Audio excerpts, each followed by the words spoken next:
Welcome to the Conversation Lab. I'm Don Schaefer. If you've ever been a little bit curious about how a radio station works, you're going to love this conversation with Barry Rooke. Barry's the executive director of the NCRA. That's the mostly English campus, community, and Indigenous radio association in Canada, dedicated to supporting over 126 radio stations across the country. So, can you tell us a little bit about the NCRA and ANREC? Yeah, the National Campus and Community Radio Association. ANREC is the French version of that.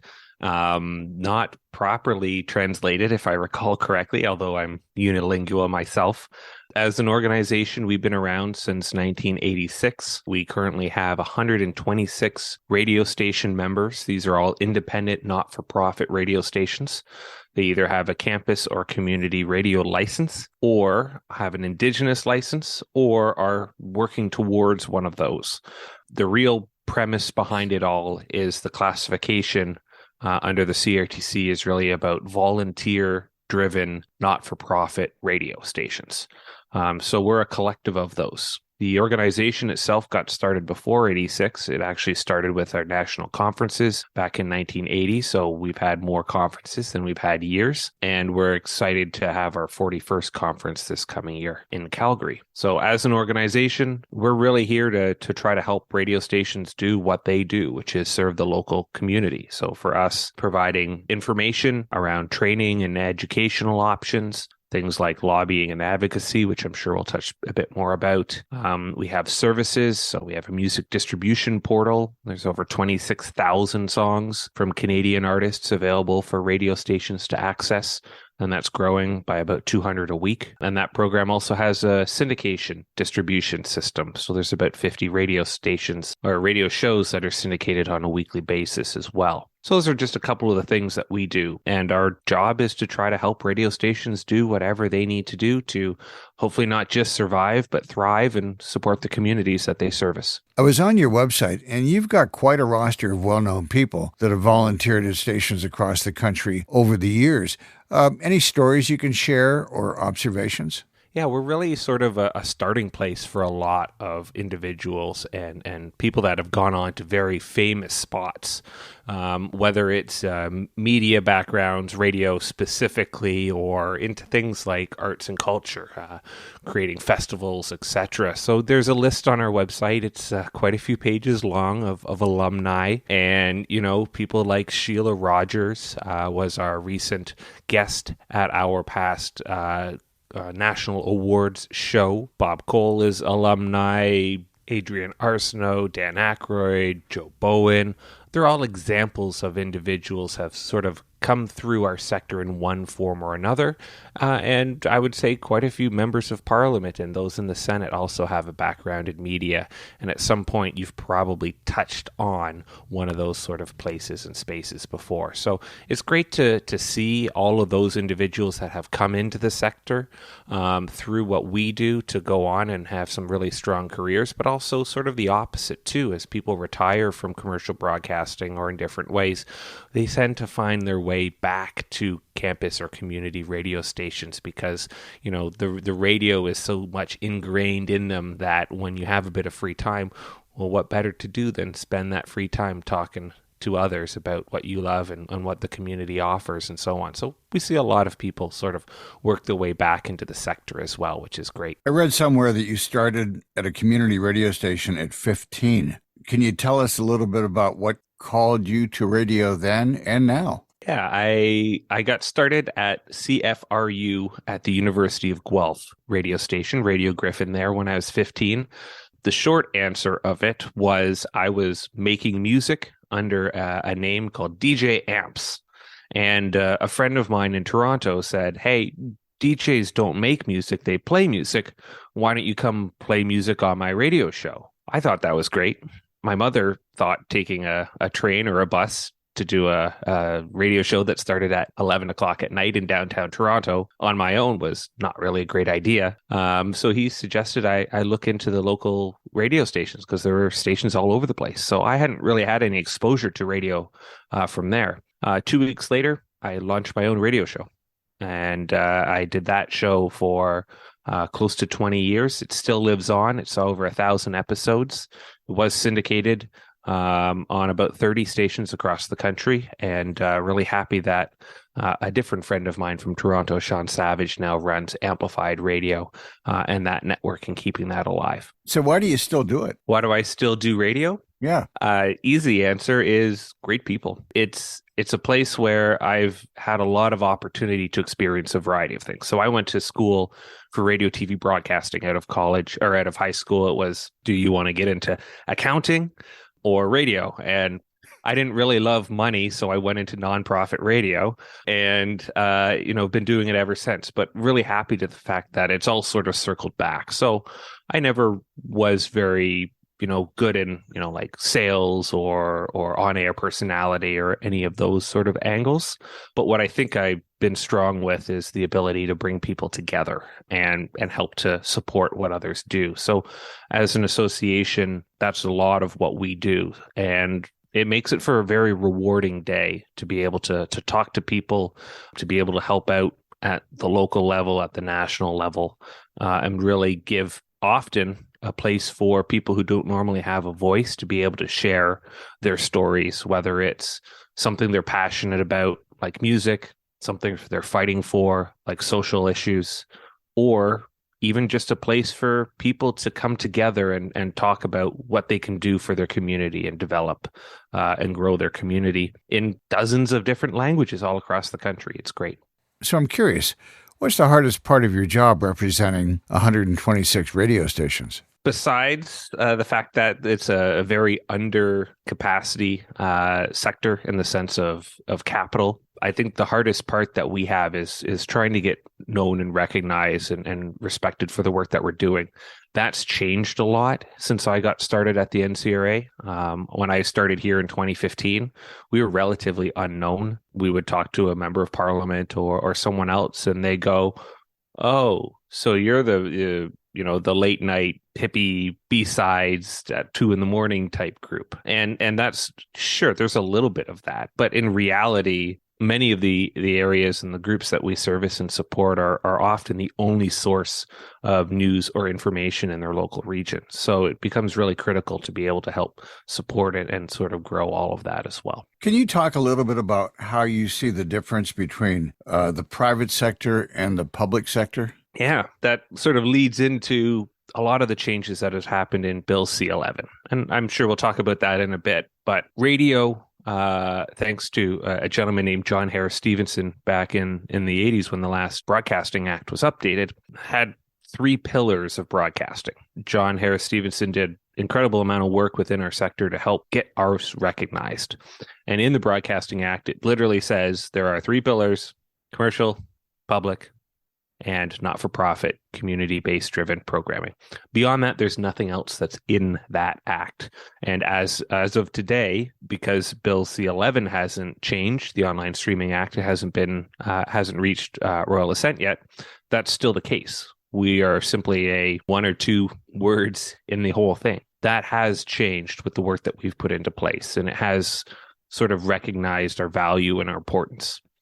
When you're talking with commercial broadcasters, they often recognize and understand that there's just not space or opportunity in some communities to have a successful organization that generates profit for their shareholders or their owners. It's very much a business for a lot of these organizations. And that's what we're seeing when people buy other companies and amalgamate and syndicated programming, and some of these communities that had radio stations 5-10 years ago technically have a radio station, but there's nobody there. There's nobody on the ground talking about things. The CBC has this great mandate to be able to support what Canadian culture does, sharing information to all Canadians, reaching the ability to reach the ears of everybody. That's great, but they're not going to be able to reach the small town in Kilauea or one of the mountain areas in BC or Seaside FM, which is in the Eastern Passage just outside of Halifax, because they don't have those types of resources. And if you looked at how much funding that organization already gets federally, they are 20 times funded what happens in radio for what our members do on average. We have the ability to reach local, to reach information and news that nobody else does. So, we're complementary in that grouping of all three. And I think that's one of the main reasons why C11 has seen an expansion of what we're designed to do, being put down on paper, and the importance and the relevance of that sort of coming through in legislation as the times change. I'm sitting in the downtown east side at CFRO, which is Co-op which is Vancouver's community radio station.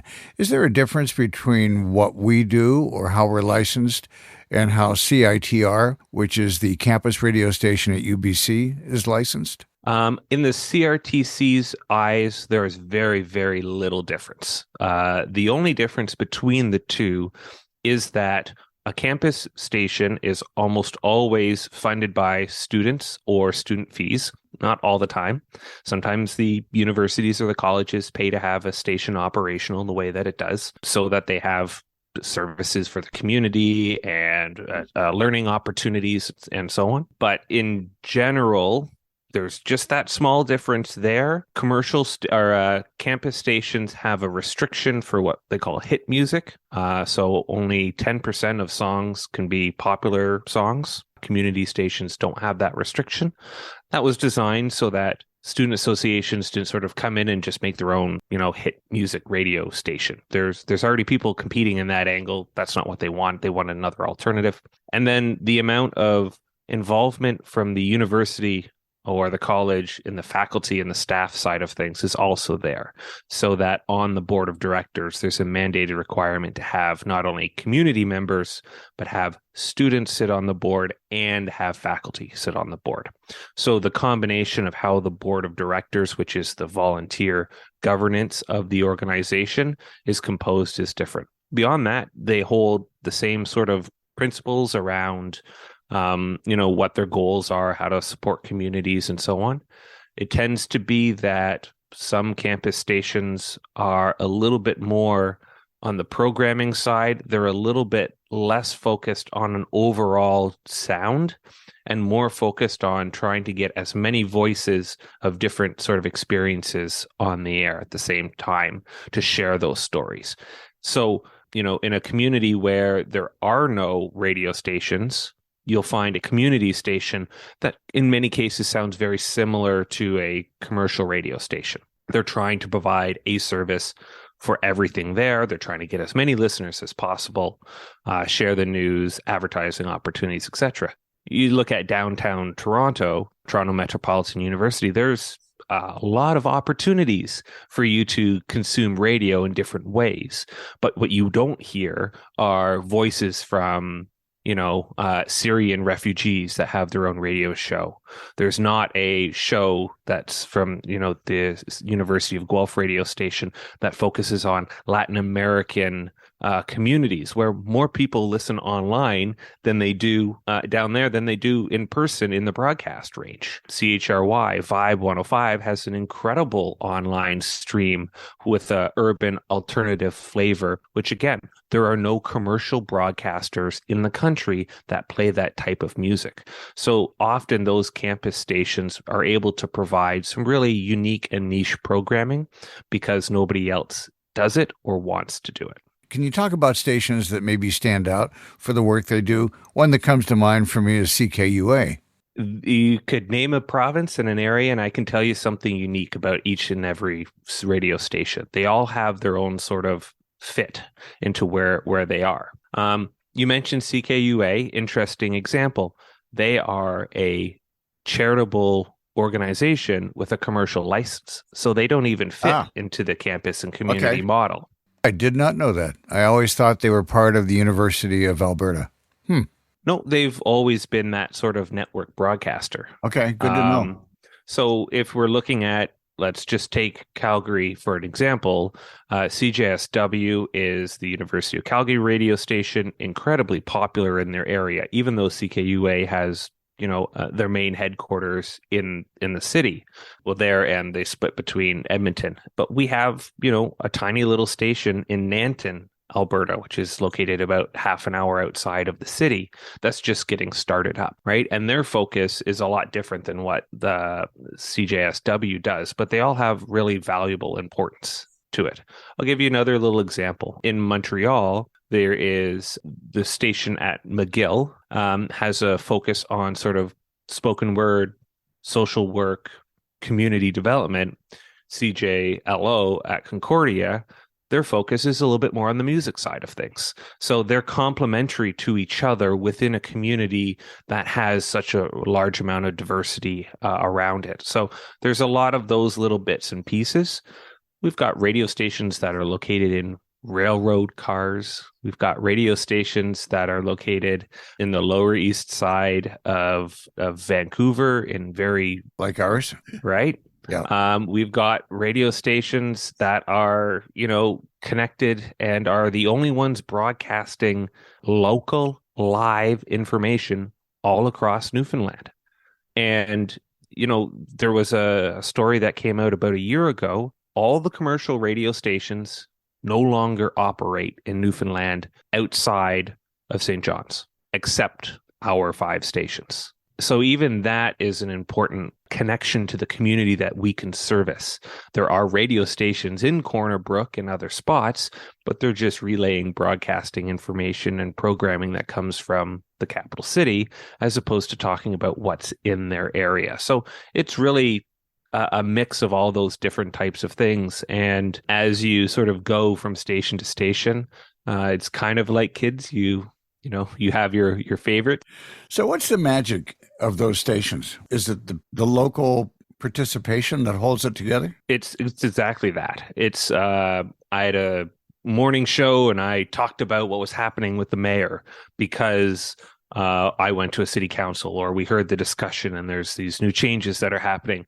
And then later in the afternoon, the host is, in the grocery store and people come up and say, I heard you earlier on today. What were your thoughts on this? Did you talk about that? Maybe this would be a great idea. It's that connection that, we live in a place where it's more and more difficult to create those types of personal connections. We're really seeing that with the influence of technology. There's large radio programs and networks that are talking about using artificial intelligence to create hosting at the local level. That's the big move right now. And what does that mean for sharing information and creating those personal connections? So I think that's sort of one of the areas that we excel in, is the fact that when someone is talking about something, you're going to be getting an opinion that's rooted in fact, rooted in information, and rooted in the local and the hyper-local, or even the genre specific. They're experts in what they offer, and they're all presenting this information because they have that knowledge and they know that their community wants to, and that's what they love to do. Yeah, I think the magic for me has always been local voices, local connections. By the way, this radio program and podcast is called The Conversation Lab. I'm Don Schaefer, and today we're speaking with Barry Rooke. Barry is the Executive Director of the National Campus and Community Radio Association that looks after 126 member stations across Canada. I'm curious about your comment regarding funding for campus stations where they can rely on student fees for part of their funding. What about community stations like ours that don't have that opportunity and have to rely on grants and fundraising, and I guess in some cases, commercial advertising? It's challenging too. So we've been seeing some changes. We just had some local numbers come out. Every year, the CRTC requires each licensed radio station to submit some data. We ask all of our members to send it to us, so we analyze that data as well. From just before the pandemic, 2019 to now, we've seen local advertising drop in the amount of local revenue that's coming forth. It still makes up more than half of the revenue that's generated by radio stations, which is local ads. And of course, this is incredibly important when you're talking about communities that don't have any other services. So CJPE is Prince Edward County in Ontario, a relatively seniors-focused area. There is no other media in the area. How do you know what's on sale, what's happening around town? all those other types of things. So very, very important for that. So they are able to sell a lot of local ads, but also work with other types of sponsorship and partnerships as well. You mentioned student levies. They're usually assigned with a student who's going to that college or university. They pay a small amount per semester combined. That gives enough revenue, usually for the radio station to hire some staff and create sort of that programming and that content. Stations often have membership drives or fundraising drives where you'll reach out and you'll ask listeners to donate or to become a member. Becoming a member of a community radio station means you are, in essence, one vote of a democratic process to elect who it is that runs the station. You elect your board of directors from within your membership. Those board of directors create the governance structure and set forth the plan and the actions in which, in most cases, staff then execute those goals. So there's that. And then you get into some of the other areas. So there is national advertising, hugely increased during the pandemic, relatively gone now. So we're back to sort of pre-pandemic levels, although our local sales haven't returned. So we're, as a sector, facing a financial crunch in the next year or two. There are some government grant funding available, whether it's funding through programs like New Horizons for Seniors. If you're focused on seniors programming, Canadian Heritage has an amazing project called the Local Journalism Initiative, but these are not radio specific. So they're sort of on a case-by-case basis. We help with the stations to get those grants and applications, and sometimes we facilitate our own. There's also what's called the Community Radio Fund of Canada. We're one of three associations, the NCRA, then there's one in Quebec that's French-based and one outside of Quebec, which is French-based, the OLMC, Official Language Minority Communities. Combined, the three associations of ours helped to launch what was called the Community Radio Fund of Canada. Funding for that organization comes through what's called Canadian Content Development Funds, or CCD. CCD funds are tied to commercial broadcasters. The theory behind this is, unless somebody is helping to pay for the base level of what goes into radio, then it's not going to be developed on its own naturally. So this is the organization that was primarily started funding Factor. So the organization that helps fund artists to create music and content. So the radio station pays some royalties to the artist who gets on the air, but they also pay Factor to help develop those artists to get on the air. In 2007, 2008, we argue that, well, we provide a very important service and network, and we need some funding as well. So a small portion of revenue from CCD goes towards community radio stations and campus radio stations through the Community Radio Fund of Canada. There's two types of funding for that. One is, which is your regular, percentage of money made. And as you could probably guess, revenues from radio stations are not really growing. They're sort of declining. So there's less and less money that goes into that fund every year. The other was the transactional option. So as radio stations bought other radio stations, they were assigned a value, and a portion of that value had to also go back into the radio fund and other funding bodies.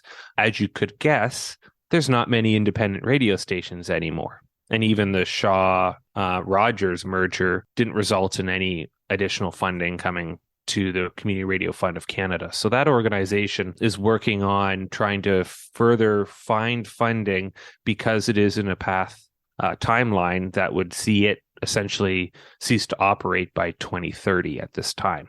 And that would pull at this time about $1.5 million in project-based funding out from under the radio stations on an annual basis. So that's one of the other major funding areas that radio stations generate some revenue through. You were talking about revenue being down. Do you mean radio in general, like Bell Rogers Chorus, or revenue is down for campus and community radio, or is all radio revenue down? Yeah, Don, the recent numbers that we're finding is that revenue overall is down in radio. I think most people understand and recognize that radio as a platform, although it is still very popular in the car, losing access to that digital dashboard or that interface that people have in their cars when they're able to access their own podcasts or music directly as opposed to AM or FM has sort of come at a cost to many individuals. But we know that listening numbers are still decently strong,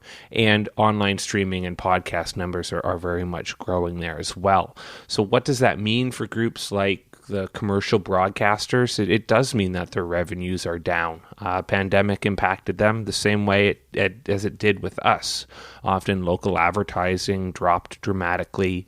People were laid off or forced to work in different other ways. And we've seen that as more and more stations amalgamate together. We're kind of at that point where there's not that many stations left to amalgamate. The new commercial broadcasting policy was just announced late last year, and that even allows for a further integration of these larger networks across the country, which in our opinion is going to draw away from local content because there are just fewer and fewer people at local stations and more syndicated or programming that's scheduled from outside of the listening area. And again, that's why people are flocking to campus and community radio. Our sector is growing. We're seeing 5 to 8% growth rate on a regular annual basis. And our numbers alone this year up 4 or 5 members. And that's just in the first quarter, with a handful of others looking to join as well. So as those turn down and commercial broadcasters struggle a little bit from the traditional ways, we're seeing both uptake and interest. Whether the revenues to support that growth are coming our way or not, that's part of the challenge. And of course, with Canadian content development funding tied to those commercial broadcaster successes, we're seeing less and less money available for project-based programming through the Community Radio Fund of Canada. And that's one of the reasons why we've been reaching out to government and saying, hey, if you want us to keep doing the great work that we're doing, we need you to help out with a broadcasting fund to support these stations. So what happened in the last budget? Well, according to most people, not much. We knew that was going to be the case. We knew that this would be an austerity budget, high inflation. One of the big challenges is, of course, if you put money into products and projects and so on, well, that creates inflationary spending and it causes inflation to go up. So with that, with coming out of the pandemic, with all the international turmoil that's happening, we knew that the government itself was going to essentially not offer any new types of funding. And that's pretty much exactly what happened. Was the entire heritage sector, which a lot of the broadcasting falls under, received very little, if anything else. We had 2 very specific asks. One is that the Local Journalism Initiative is a program that's going into year 5 now that hires journalists to work at local levels to report on local information in areas that are called news deserts. So these are spaces that other organizations are not covering. Tête-à-la-Baleine in Quebec is a tiny little community. They don't have anything there except for now a local journalist who's at council meetings, who's talking with the police, who's dealing with emergency services and capturing news and stories from that area to share back to its listeners. There's about 40 to 60 of these journalists right now throughout our network. That program itself was actually designed for print. We were able to talk to the government and say, you're missing a huge opportunity because so much news and information comes through radio. And they agreed. They first started with $1 million. In the last year, they've topped that up to another $1 million and $1.5 million, I think, in total. So it makes a lot of sense that we're actually making on-the-ground impacts in these news deserts. So that was one of the things that we were asking for the government to extend and make permanent. It is now in its 5th and final year of funding. Unless more funds are brought forth, either at the midterm budget in the fall economic update or early next year, we might see those journalists be let go because there's just no funding at a lot of these radio stations to be able to keep them on. So that, once again, really hurts local news and information when there's nobody that's being paid to cover that. The other ask that we had in place was understanding that we also are all the things we've talked about, providing that news and information, providing that local perspective, providing that community development and so on, knowing that the Community Radio Fund of Canada has less and less funds, knowing that the government of Canada does not directly support community or campus radio, which is one of the only countries in the world that doesn't, that we need funding to help with core, stable programming. The challenge is many of these radio stations are often worried about fixing a broadcasting console, making sure there's enough money to keep the generator on when the power goes out because they need to keep broadcasting, and often having somebody there to open the doors so that people can go on the air and share their stories. So we were asking for $25 million per year, which would give me approximately $90,000 to every campus, community, and Indigenous radio station who's licensed by the CRTC on a yearly basis. And this would stabilize the sector so the stations can stop worrying about survival and start worrying about how they can better impact their communities and create better programming. It also comes with a little bit of top up for the CCD funds. The CRFC is the only organization that doesn't get top-up funding from the government. Factor, Music, Radio Star Maker, a couple of the other groups that receive CCD funding do get supporting matching dollars or close to matching dollars from the government of Canada to do their work. We get nothing. And then there's also some money in there for data analysis. So this would be allowing all radio stations to get access to a program called Stats Radio, which tracks the on-air listening numbers and can really validate the work that we do, can then show at this point in time on this radio station, you're getting an estimated X number of listeners. That data analysis and that listener numbers was always outside of the reach of our sector to be able to afford, and also was developed through a program called Numeris, which was never designed at all for what we do. So that proposed 25 million would include the ability to put in a study for the sector to then provide more data and more information to validate the work that we do. We know we're doing it. It's really hard to be able to point to numbers and showcase exactly where those impacts are made. A lot of great stories, hard to have the real numbers behind it. So that was the other angle of the ask. And within the government budget, both of those did not come through. We were kind of surprised about LJI. It was a mandate letter within one of the MP's mandates about the importance of having news and information and democratic processes, and all of these continue to strengthen. So we were surprised that wasn't put through. A little less surprised about the 25 million that we were asking for, but we know that there was a lot of support from members of parliament, from the Royal Caucus, from the Heritage Committee, who have been supporting us through other bills like Bill C-18. Everybody we talk to understands and recognizes now the importance of what we offer. It's just a financial game that seems to happen, and unfortunately, without any of that coming forward, that puts more and more stress on the stations as we're sort of fully coming out of this pandemic. You were talking about wanting more audience data. One of the disadvantages to campus and community radio stations is that we can't really quantify who's listening and when, but we aren't using that data to sell advertising like commercial stations. So I think that makes us different. Is there a danger that if we start using that data the same way as commercial stations, that we might lose our way? Well, part of the challenge with data is that, as you sort of said, we don't have anything, right? Numeris, as an organization, definitely does what it needs to do for the commercial broadcasters. It gives them something that they can point to and say, this is what our listening numbers are, and so on. So that's fine. We operate a little different, as we said earlier. It's more about the community, more about who is listening, but we still need to know that profile of who is listening. So there is a system called Stats Radio, which is something that we're trying to encourage our members to use, and something that we're asking government to be able to help us to get access to, so we can give back some legitimate numbers. Obviously, organizations, government, not-for-profits, whatever, don't want to be supporting or putting funding towards something that they're not seeing an impact with. We know there's an impact from campus and community radio stations across the country, whether it's in a small town, whether it's in like suburban or urban regions, small unique pockets, and so on. The challenge, of course, is again, how can we show those numbers? And again, some of those stations are concerned.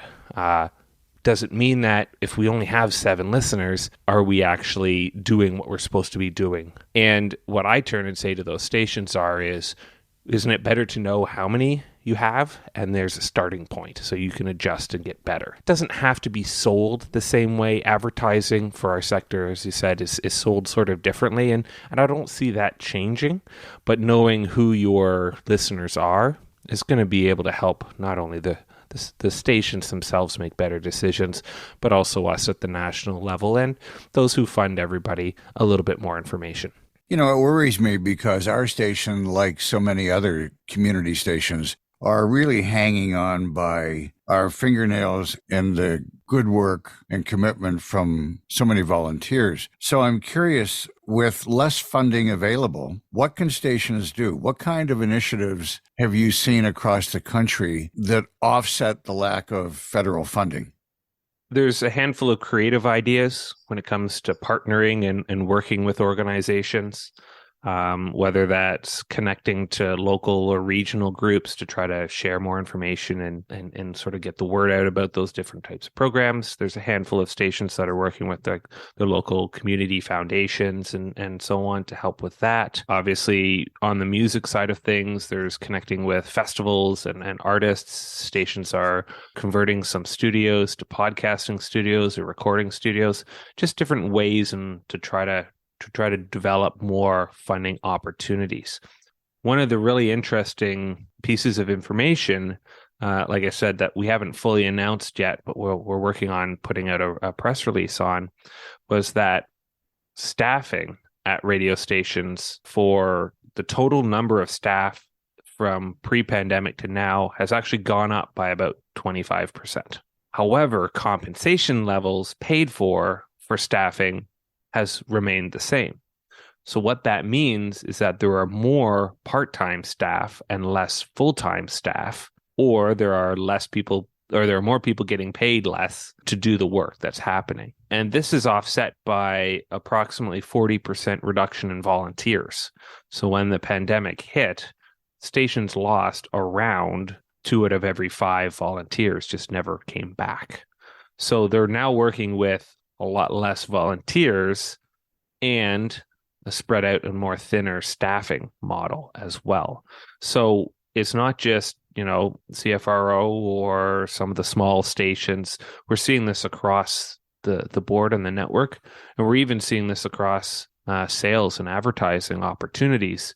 Whereas what used to be decently lucrative back in, the 80s and the 90s, finding good salespeople who are able to develop those relationships and bring people into radio, that has been shifted again towards more digital purchases and so on. So it separates more and more from the work that's happening. So there's obviously a lot going on in areas and challenges, and the stations are doing their best in order to remain open, venturing for new partnership ideas, looking for new opportunities to generate revenue and so on. But as you sort of alluded to, there's a lot of stations that are sort of on the brink of potentially closing, which we have not seen in the sector. In fact, we've seen growth because more communities are identifying that they need to have live local information available from their community for their community. So we're seeing growth in that sense, but we're also seeing a lot more stations in very bad financial positions as well.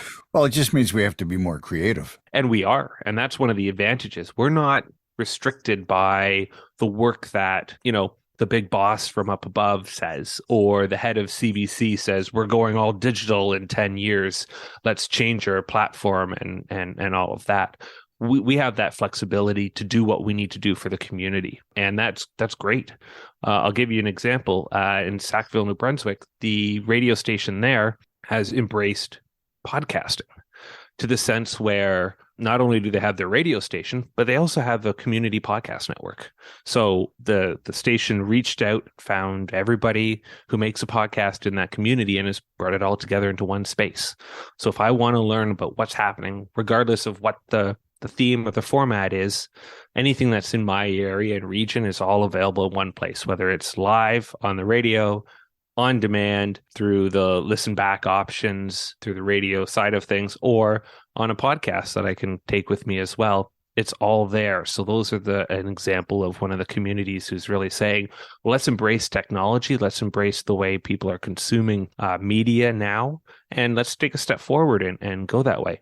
I myself have been podcasting since about 2002. So, really early adoption by many different groups has led the way. What does this mean for AI? Who knows? But that's another long and interesting discussion that's really just sort of kicking off in the media landscape. This radio program and podcast is called The Conversation Lab. I'm Don Schaefer, and you can find this and other episodes at theconversationlab.ca. Today we're speaking with Barry Rooke, who's the Executive Director of the NCRA, the National Campus and Community Radio Association. I was struck by your comment about volunteerism has dipped, and I guess I have two questions. And one is, how do we get more people creatively engaged to develop their stories, their ideas, and how do we get more people to support community or campus radio? Unfortunately, it tends to be that there has to be some sort of trigger to get more people involved. And usually that trigger is someone or something going away, not the opportunity to grow. We react as opposed to plan. So new radio stations that start up are often in response to local communities or local commercial stations closing. Stations stepping up to generate revenue for an emergency are often tied to an emergency. The transmitter went down because of the hurricane. The fires have knocked out our technical options. Were off the air because we have no power. And communities then tend to step forward with that type of support. As you said, it's very difficult to drive people's interest in something that they're doing. And that's why innovation, I think, is really important. That's why sharing the message of what we offer and what the opportunities are at stations is very important. We're seeing fewer and fewer students walk into campus stations and say, oh, I want to host a radio show. It's, I want to start a podcast. I want to learn how to do social media for marketing and outreach better. I want to host an event. How do you run the radio station? I'm interested in the finances and the business aspect of it. And that's where you're still driving some interest. But there does need to sort of be that call that we all have what appears to be less and less time because we are all driven by all sorts of different things that take our attention, whether that's video games or new TV shows or the fact that you fell in love with cycling. There's a whole variety of different things that radio is competing with. And the challenge is, as you sort of said, is how do you get people interested in that community media aspect? And there have been pickups where stations definitely have grown and developed new communities around it. But as I said, it's almost always in relation to an emergency or something that has triggered a change as opposed to people saying, I want to go make radio. You said that the NCRA is hosting a conference in Calgary. Mm-hmm. Can you talk about what happens at a conference, what you hope to see happen? The first thing is we get people together and they get an opportunity to meet and see their peers. So this is often in our network where there's not often that much of an opportunity to do so outside of online and chatting with each other. Or sometimes you phone up another radio station and say, hey, do you have a solution for this or so? It's bringing everybody together. And it's really a meeting point. And we've learned that although the training sessions on how to become better at making sales, or what's the future of the sector, or hearing a talk from a CRTC, who's our keynote this year, are valuable. It's often the spaces between, right? The water cooler discussions where you say, well, you said something about you had a challenge with this volunteer who did this. We had a similar experience. And then suddenly those two people go off and, in the evening and they spend the whole night talking about what happens and how to make positive changes for it. It's a really interesting and creative space to be involved in as well. It's one of those times where you're there for about 3-4 days. We have our national awards. And by the end of that fourth day, you're going, I am so tired, but I am so, so excited to try to get back to work on Monday because the ideas and the passion just reignites. And we've tried to expand that program so that we're now offering what's called the Station Manager Summit, where we bring the heads of stations together and they have those discussions as well. And again, in that format, it's a 2-day sit together. We usually have 1 or 2 presentations, a little keynote, but it's about 6 or 7 hours of everybody sitting in a room. And then someone says, all right, who has a question? What do you want to talk about? This theme for this hour is on finances. And they'll, as a group, simply explore what's challenging, what's working, what's not working, what are the fears, what are some great ideas? And as a collective, like communities do, they come up with creative solutions or ideas to move towards. And it's really invigorating. We talked about some of the things on the horizon. Certainly funding was one. You talked a little bit about podcasting and the impact some stations are having by exploring that. What are some of the other things that you see as future issues for campus and community radio stations? We've talked a little bit, too, about volunteer challenges. We've talked a little bit about digital transformation. Where I'm seeing a lot of the future of going is using technology as ways to better support the stations so that they can create content, share that content, and have their voices heard amongst the Spotifys and the YouTubes of the world. We are trying to focus more and more on the importance of data and utilizing data from within our networks and from other areas as a way to create decisions or plans going forward.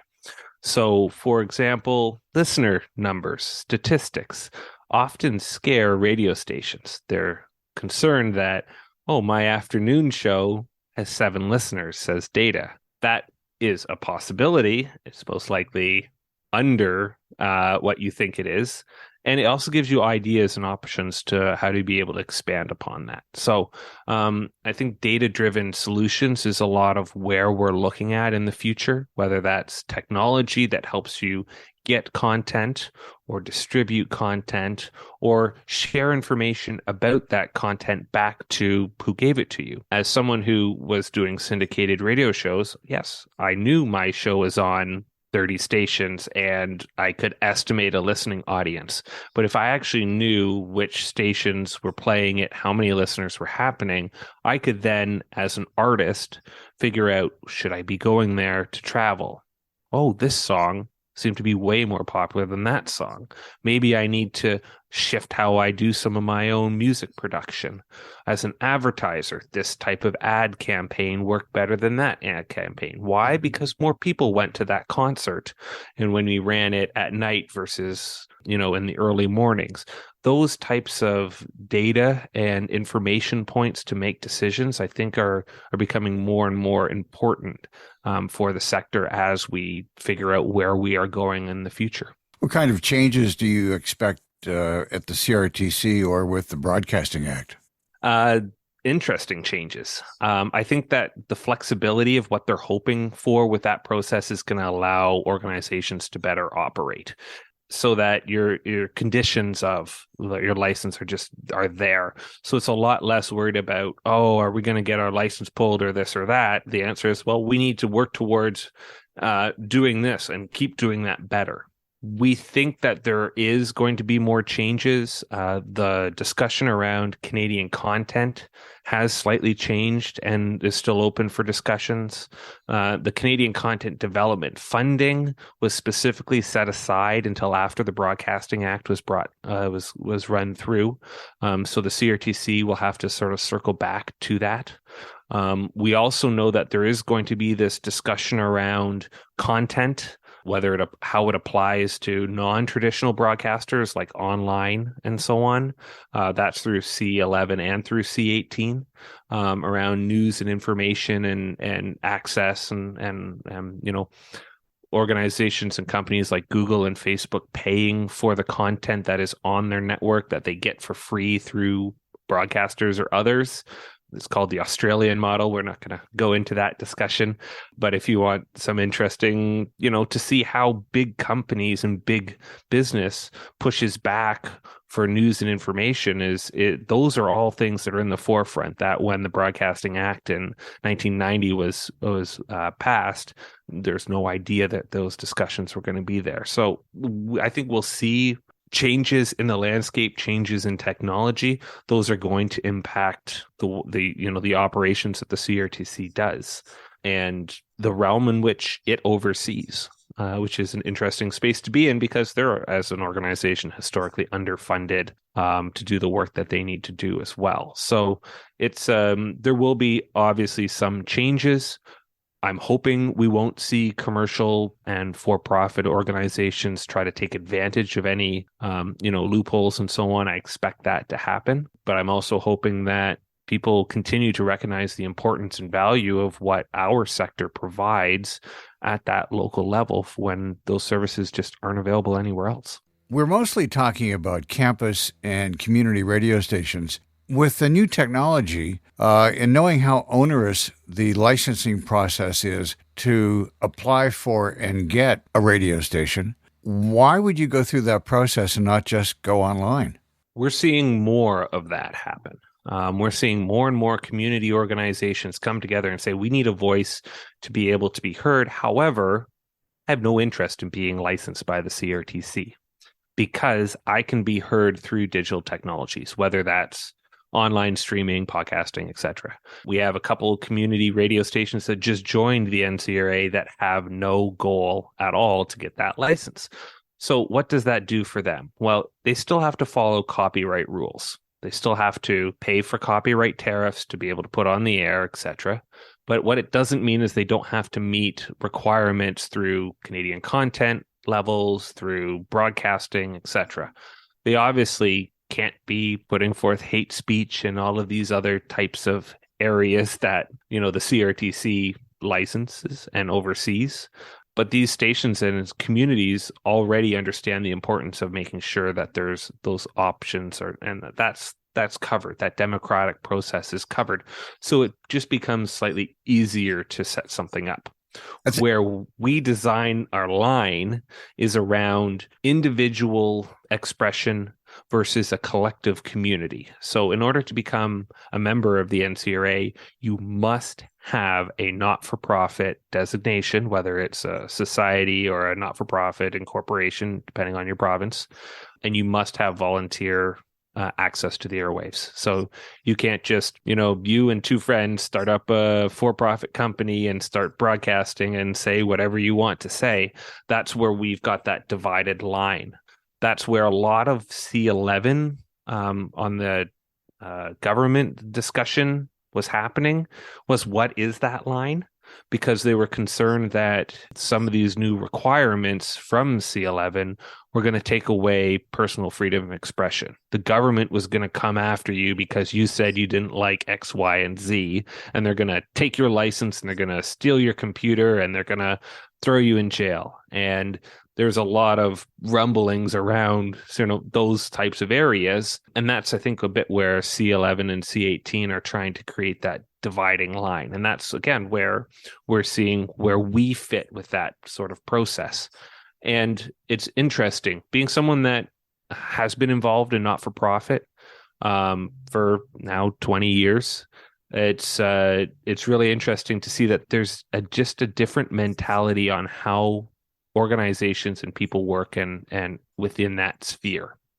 And if you've been involved with not-for-profits and the governance of that process, you see the beauty on the democratic process, the community involvement, etc. Whereas other organizations often are blinded by either something they're trying to do, fame or fortune, or in their case, hopefully both. And that's just a different mentality on how people operate. So sort of swayed away from your conversation there as well, but I think that's really important to talk about as well. Yeah, I think the word you were looking for earlier was compliance. The online radio station doesn't necessarily have the same compliance obligations that a licensed station has, but it shouldn't rule out the opportunity if they're willing to do the right things for the right reasons. If their goals are stated and that it's community-based, we want you to succeed.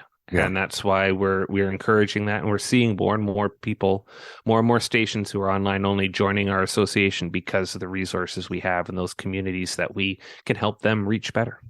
Last two questions. First, what keeps you up at night? That's a good one. I'll have to think about that overnight. Okay. Final question is, what haven't we talked about that we should? I think maybe we haven't touched on the fact that we're at an opportunity where the work that our stations do and the broadcasters do really has a way to help to keep us connected with the communities. We touched a little bit about it, but I don't think as much. I think as parting, I would say the way in which the radio stations and their broadcasters connect and share the passion that the communities that they live in, I think is really important to remember that that's how humans typically operate. I like to think we as a society are working towards helping our fellow humans or animals or environment, and it's uplifting as opposed to bringing you down, working in the sector and being involved in the sector. So I think most people, if you haven't done any volunteering or been involved in the organizations at the local level or beyond that, just getting your toe in there and learning a little bit, you'll find that the reason why I've always enjoyed working in this sector is because the people are great. The communities are trying to just do better. And that's a really positive thing to be involved in and working with, especially with all the negativity that we have in our world these days. And producing radio programs or podcasts is so much fun. Barry, I really want to thank you for hanging out with us. And we've learned so much about community and campus radio stations and the good work they do all across Canada. Well, thank you, Don. And I really appreciate the fact that you took the time to reach out and chat, because you, like thousands of others across the country, are the reasons why radio is what it is for the community level and close by. It's providing that opportunity to share an experience and bring everyone together. So thank you again. We've been talking with Barry Rooke. He's the executive director of the NCRA, the National Community and Campus Radio Association that supports 126 radio stations just like this one all across Canada. If you want to support a program you like, volunteer, or maybe do a program of your own, you can contact Barry at ncra.ca or this station. The Conversation Lab is produced by CFRO-FM in Vancouver's downtown Eastside on the territories of the Squamish, Musqueam, and Tsleil-Waututh nations. Our gratitude and thanks to them, as well as the many nonprofit organizations, community groups, and change makers around the world that support this program. If you have a story to share or know someone who does, please have them contact us at this radio station, theconversationlab.ca, and on many social media and podcasting platforms. This episode was cobbled together with some help from Ann Watson, Kim Sekon, John Massacre, and Julian Anton, with music by Jason Shaw. Thanks, guys, and thanks for listening. I'm Don Schaefer.